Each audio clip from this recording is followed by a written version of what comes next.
Hello guys, আসসালামু আলাইকুম। Welcome back to my channel গল্প কিচেন। গাইস, আজকে আমি বানাবো কামরাঙ্গা। প্রথমে আমি 2 বাটি ময়দা নিয়ে নিলাম, তারপর একটু চিনি, তারপর সাদা তেল দিয়ে এটা ভালো করে মাখায় নেব। সুন্দর করে একদম সব একসাথে মিক্স করে নিব। তারপর এখানে দিয়ে দিলাম একটা ডিমের কুসুম, সাদা পানিটা না, খালি কুসুমটা দিয়ে এটা আরও ভালো করে মাখাইলাম। এখানে অল্প অল্প করে জল দিয়ে একটা ডো তৈরি করে নিব। তো গাইস, আমার হয়ে গেছে ডোটা। এটা খুব বেশি একটা শক্ত না, আবার বেশি একটা নরমও না, মিডিয়াম সাইজ করে তৈরি করে নিলাম। এটা 15 মিনিট ঢাকা দিয়ে রাখছিলাম। এখন এটা আমি একটা বড় রুটি তৈরি করে আবারও 15 মিনিট ঢাকা দিয়ে রাখবো।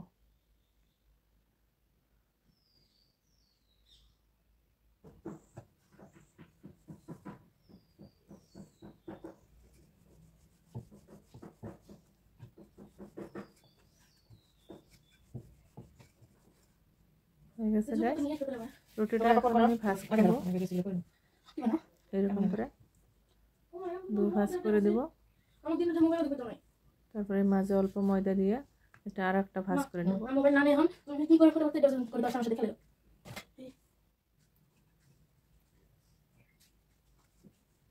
এরকম করে নেব। এটা আরও 15 মিনিটের জন্য ঢাকা দিয়ে রাখলাম। এখন আমি একটা শিরা তৈরি করে নেব। প্রথমে 1 বাটি চিনি দিয়ে দিছি, আবার 2 বাটি জল দিয়ে দিলাম। এখানে দুটা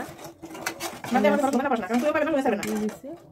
এখন এটা আমি 5 মিনিটের মতো জাল দিয়ে নেব। গাইস, হয়ে গেছে আমার চাশনিটা। এখন আমি এই ডোটা একটা ছোট ছোট করে পিস করে নেব 4 ভাগে। তো গাইস, হয়ে গেছে আমার এটা পিস করা। এখন একটা করে পিস দিয়ে আমি একটা করে রুটি তৈরি করে নেব।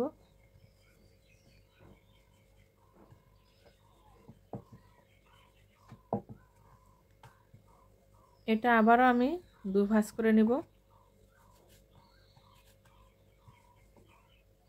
এরকম করে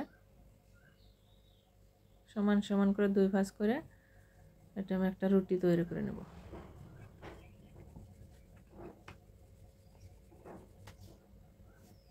তো ব্যাস, হয়ে গেছে আমার রুটিটা তৈরি করা। এটা এখন আমি কাটারের সাহায্যে ছোট ছোট করে কেটে নেব। যেহেতু আমি কামরাঙ্গা বানাবো, তাই রুটিগুলো এক সমান সাইজ করে কেটে নেব।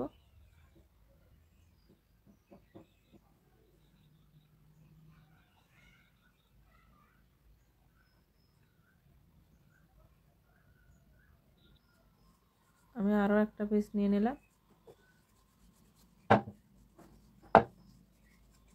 এটা ওরকম করে ভাঁজ করে নেব, 2 ভাঁজ করে।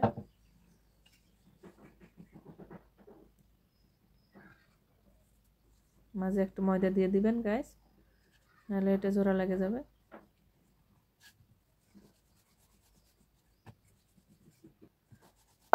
হয়ে গেছে এটা রুটি। এখন এটা আমি কেটে নেব কাটারের সাহায্যে।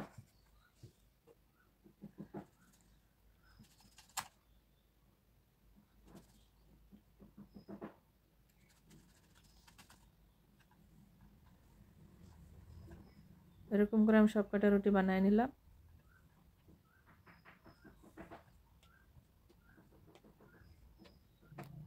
এখন আমি একটা পাতলা ব্যাটার তৈরি করে নেব ময়দা দিয়ে। 2 চামচ ময়দা আর একটু জল দিয়ে আমি একটা ব্যাটার তৈরি করে নিলাম। এটা আমার কামরাঙ্গা বানাতে লাগবে। তো গ্যাস, এই রুটিগুলো অল্প দিগলা সাইজ করে নেব, এক সাইডে বেলে নেব। এরকম করে অল্প অল্প লম্বা করে নিছি। সবকটা রুটি আমি এরকম করে লম্বা সাইজ করে নেব। তো গ্যাস, এই যে কামরাঙ্গা বানানোর জন্য ব্যাটারটা আমি রুটির ঠিক মাঝামাঝি লাগাই নিলাম। তার উপরে আর একটা রুটি দিয়ে দিলাম। এখন আবার এই রুটির উপরে আর অল্প ব্যাটারটা লাগাই নিব ঠিক মাঝ বরাবর। এখন এটার উপরে আমি আর একটা রুটি দিয়ে দেব। এই ব্যাটারটা লাগানোর কারণ যাতে এই রুটি 3টে একসাথে জোড়া লেগে যায়। এখন আমি এটা 2 সাইডে 2টা খিলা দিয়ে দিলাম, দিয়ে 2টা সাইডে আমি সুতা দিয়ে বাঁধে দেব। এরকম করে বাঁধে দেব। অল্প টাইট করে বাঁধে নিছি।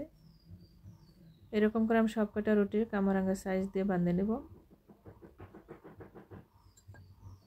এটার উপরে আবারও একটা ময়দা দিয়ে দিলাম, রুটি দিয়ে দিলাম। এখানে আবার একটু ব্যাটার লাগাইয়া আরও একটা রুটি দিয়ে দেব। তো গাইস আগের মতো করে আবারও খিলা দিয়া দুই পাশে বাঁধে দেব।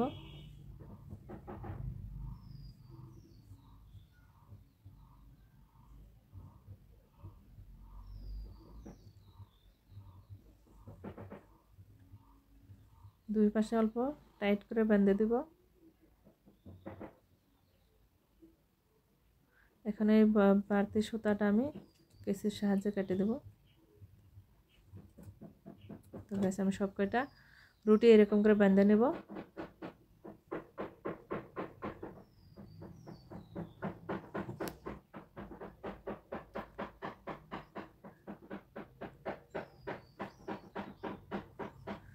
টোটালি আমি 7টা রুটি বানাই, 7টা কামরাঙ্গা বানিয়ে নিলাম।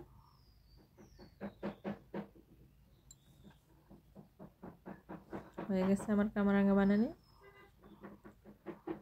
বান্ধা। এখন আমি এগুলা তেলে ভেজে নেব।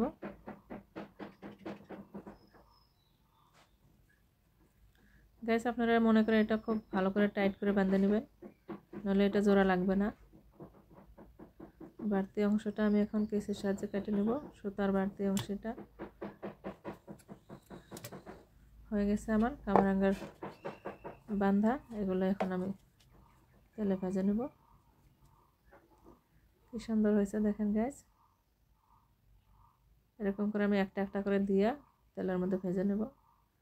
দেখেন গাইস রুটিগুলো একলা একলা ফুলে উঠছে, একদম কামরাঙ্গার সাইজ হয়ে উঠছে। তেলটা খুব গরম করে নেবেন গাইস। হয়ে গেছে আমার কামরাঙ্গা ভাজা। এরকম করে আমি 7টা কামরাঙ্গা ভেজে নেব।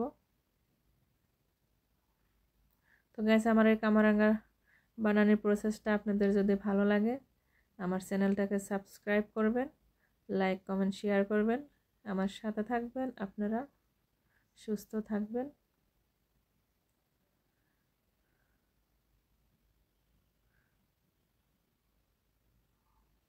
খুব সহজ গাইস, আপনারাও চেষ্টা করলে পারবেন। আপনারা ঘরে এরকম করে চেষ্টা করে কামরাঙ্গা বানায় খাবেন। তো গাইস আমার হয়ে গেছে কামরাঙ্গা ভাজা, একদম পারফেক্ট কামরাঙ্গা হয়ে গেছে। এখন আমি এই যে সুতার একটা অংশ কেটে দিয়ে আমি এটা খুলে নিব। দেখেন গাইস কি সুন্দর জোড়া লেগে গেছে, একটা কামরাঙ্গাও নষ্ট হয় নাই। খুব সুন্দর একদম গাছের কামরাঙ্গার মতো হয়েছে। আপনারা কে কে খাবেন শিগগিরই চলে আসেন। তো গাইস এই কামরাঙ্গার উপরে আমি এই চাশনিটা বানায় রাখছিলাম, চাশনিটা দিয়ে দিলাম, শিরাটা। এটা দিয়ে আমি খুব বেশি টাইম রাখবো না, লগে লগে এটা উঠায় রাখবো। চাশনিটা দিয়ে বেশি টাইম ভিজায় রাখলে এটা ভাঙে যাওয়ার ভয় থাকে। তো গাইস আমি 5 মিনিটের মতো ভিজায় রাখছিলাম, এটা আমি উঠায় নিলাম। তো গাইস হয়ে গেছে আমার কামরাঙ্গা বানানোর সম্পূর্ণ প্রসেস। এখন এটা দিয়ে আমরা রোজার ইফতারি করব। আপনারাও আসেন গাইস, সবাই মিলে একসাথে আজকে ইফতারি করি। আসসালামু আলাইকুম গাইস, আজকের জন্য বিদায় নিচ্ছি।